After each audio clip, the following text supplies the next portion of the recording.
Halo semuanya, di sini saya akan menjelaskan sedikit mengenai PT Toga Mobil Indonesia. Sebelum itu, perkenalkan nama saya Karmelia Sembiring dengan NIM C1E1230339. Baik teman-teman, langsung saja kita masuk ke materi. Materi yang pertama itu analisis SWOT, di mana PT ini memiliki kekuatan, yaitu memiliki reputasi yang cukup baik dalam penjualan mobil dengan layanan purna jual yang terpercaya. Ya, terus selanjutnya jaringan dealer dan bengkel resmi yang terbesar di berbagai kota besar. Lanjut, tenaga penjualan atau sales yang berpengalaman dan pelayanan pelanggan yang ramah. Dan PT ini juga memiliki kelemahan. Yang pertama itu kelemahannya di mana masih rendahnya penetrasi merek dibanding pesaing besar seperti PT Toyota, Honda, atau Mitsubishi. Dan yang kedua itu sistem digital marketing dan media sosial belum dimanfaatkan secara maksimal. Dan yang ketiga itu promosi lebih banyak dilakukan secara konvensional dibanding pameran, brosur, atau event fisik.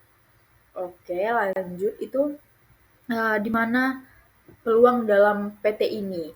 Baiklah teman-teman, di sini peluang dalam PT ini di mana pertumbuhan minat masyarakat terhadap kendaraan ramah lingkungan atau mobil listrik atau hibrid.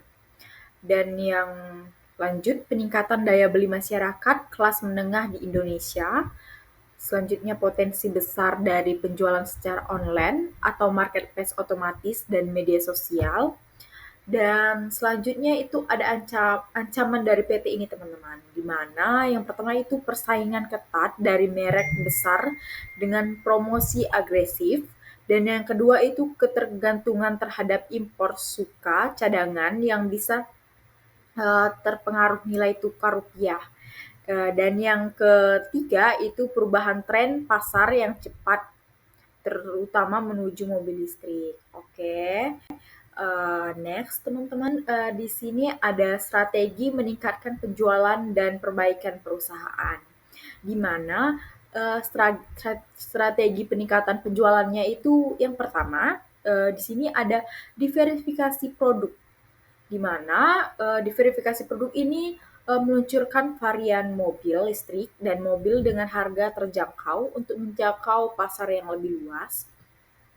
Lalu yang kedua itu ada program promosi menarik, di mana terdapat diskon DP, cicilan ringan, atau hadiah langsung untuk pembelian. Dan yang ketiga itu kementerian strategis, di mana bekerja sama dengan perusahaan pembiayaan atau leasing dan asuransi kendaraan. Baik, lanjut teman-teman. Di sini ada strategi perbaikan internal, di mana yang pertama itu pelatihan SDM dapat meningkatkan kompetensi tenaga penjualan dan teknisi. Dan yang kedua itu digitalisasi sistem, di mana PT ini dapat operasional dengan mengimplementasi CRM (Customer Relationship Management) untuk memantau hubungan pelanggan. Dan yang ketiga itu evaluasi kinerja dealer, menetapkan standar pelayanan dan target yang jelas untuk semua dealer. Oke, lanjut ke dalam strategi digital marketing untuk meningkatkan brand awareness dan penjualan.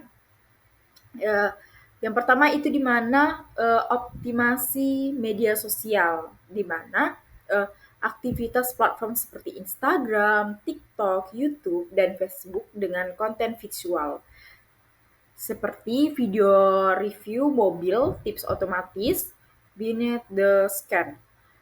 Dan yang kedua itu ada kampanye digital terpadu, di mana menggunakan iklan berbayar seperti Facebook, Google, TikTok untuk menjangkau calon pembeli potensi berdasarkan lokasi dan minat. Lanjut itu teman-teman lanjut di mana ada kolaborasi dengan influencer otomatis, di mana mengajak vlogger otomatis untuk mereview dan test drive. Oke, lanjut di mana meningkatkan penjualan dan pertumbuhan berkelanjutan e-commerce otomotif. yaitu dengan bekerja sama dengan marketplace otomotif seperti OLX, ORS, Mobil 123, atau Tokopedia untuk membuka kenalan penjualan digital. Oke, lanjut itu retargeting, di mana menampilkan iklan ulang kepada pengguna yang pernah mengunjungi website atau media sosial perusahaan atau program loyalitas digital.